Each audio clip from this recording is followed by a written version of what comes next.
O vândalo golpista Daniel Silveira fez de tudo para ser condenado pelo crime de ofensa às instituições. Mas o Supremo Tribunal Federal agiu de forma ainda mais grotesca contra o Estado Democrático de Direito ao condená-lo a 9 anos, quase 9 anos, 8 anos e 9 meses de prisão fechada. Um absurdo.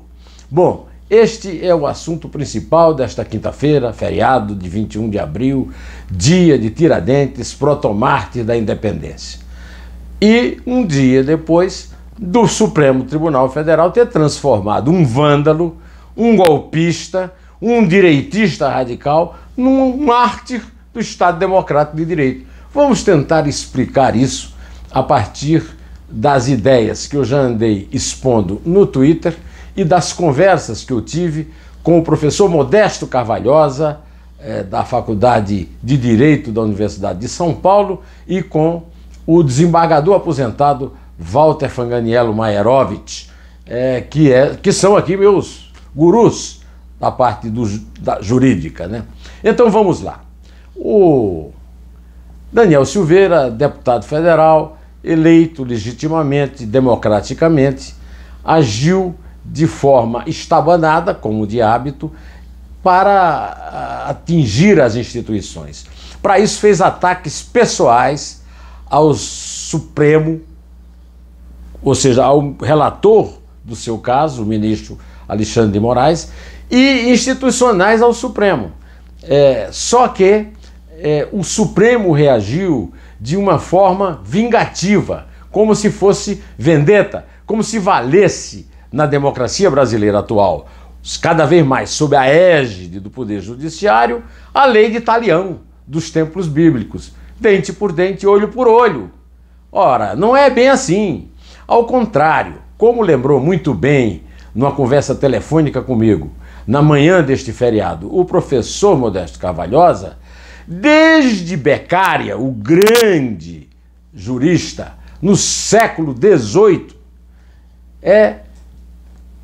a instituição da Inquisição da Igreja Católica para queimar bruxas foi abandonada no direito comum, no direito penal e no direito civil, para ser substituída pela pena para serem punidos os que agredissem a forma legal. Para isso, não deve ser considerado o preceito de que o juiz está acima de todos e da lei.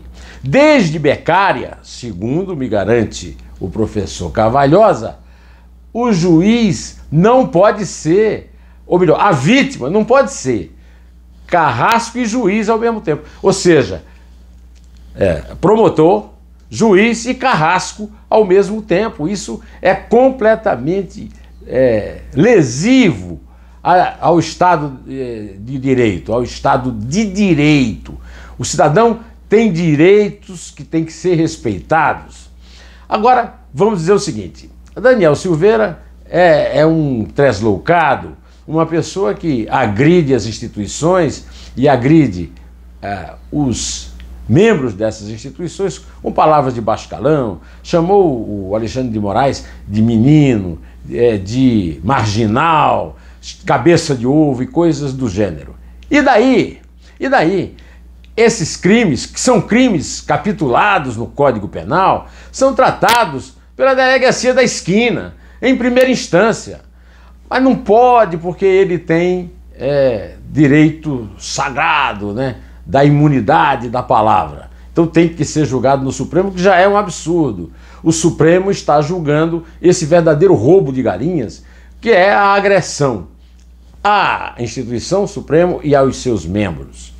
É uma vingança, uma vendetta que não tem sentido.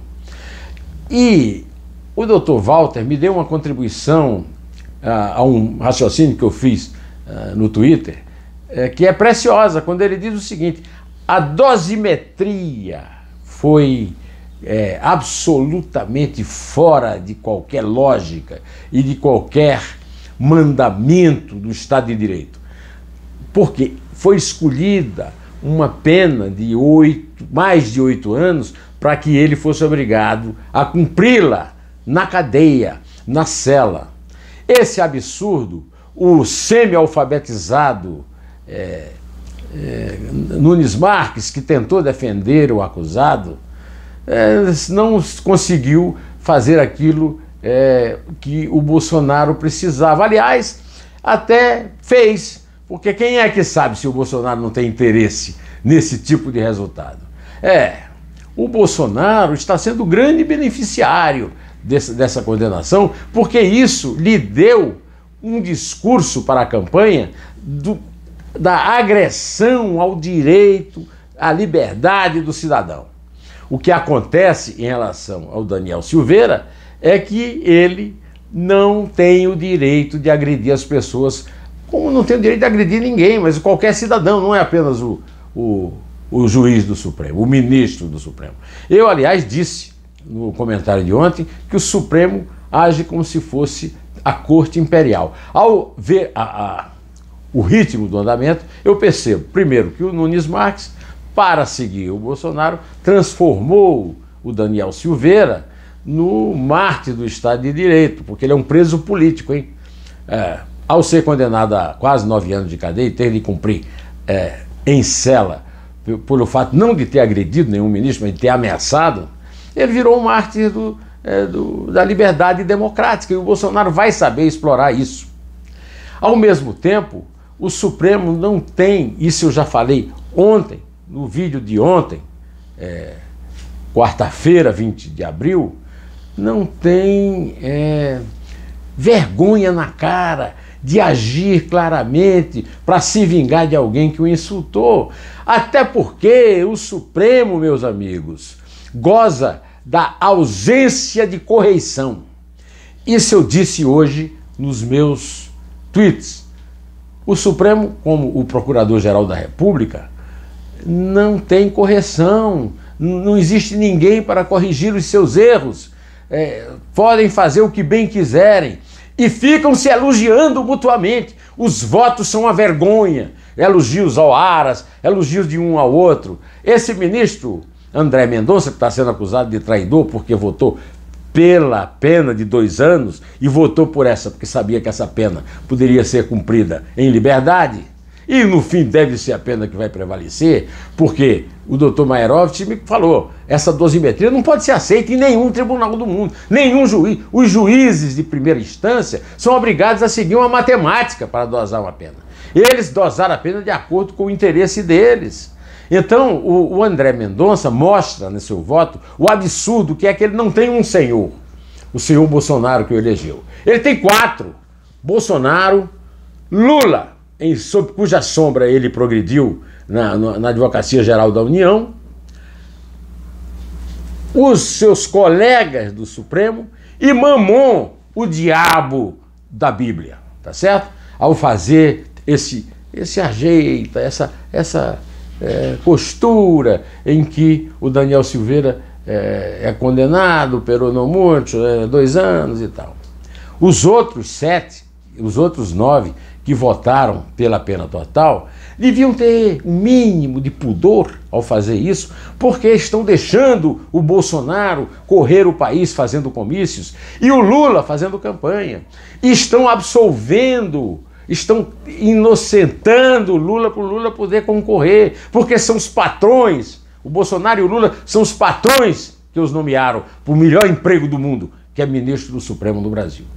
A votação de ontem, quarta-feira, 20 de abril, no Supremo, é a negação do legado de Tiradentes. Parece que acontece justamente para mostrar isso. Eu quero dizer que 20 de abril também foi o aniversário de Augusto dos Anjos, um dos maiores poetas da história do Brasil, nunca reconhecido em vida. Augusto dos Anjos é o patrono da minha cadeira número 1 na Academia Paraibana de Letras. E eu guardo comigo, em memória, a grande dificuldade que eu tenho de dizer poemas de cor, inclusive meus, eu digo um poema aqui em homenagem ao aniversariante de ontem, Augusto dos Anjos. Vandalismo.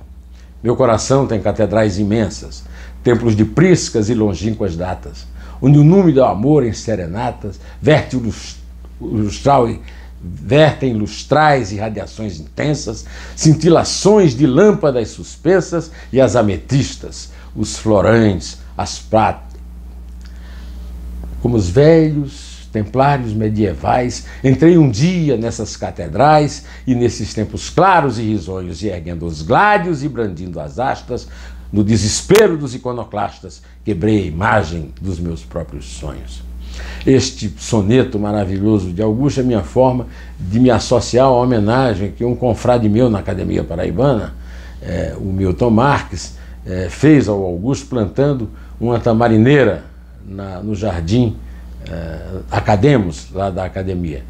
Me associo aqui a todos os que o cumprimentaram.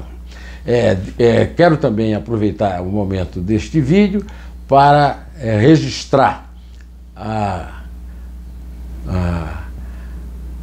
partida de péssima qualidade do Sport Betão, jogada ontem pelos dois times que são considerados os melhores do Brasil.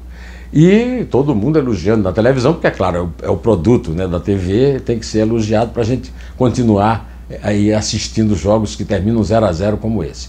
Foi uma lástima o que jogaram na noite de ontem, Flamengo e Palmeiras, num horário absurdo, 7h30 da noite, mostrando que em tudo no Brasil, até o futebol, é tratado com desprezo e com desleixo. Eu aproveito aqui o feriado para lhe desejar paz, amor à liberdade e ódio àqueles que se mobilizam contra ela, mas também àqueles que usam a lei para se locupletarem e se vingarem como se fossem meros pistoleiros. Aliás, tem gente lá que foi acusada lá pelo Joaquim Barbosa, que foi lá do Supremo e até presidiu, de ter jagunços a seu serviço. Não sei se é verdade, mas fica o registro histórico. Direto ao assunto. Inter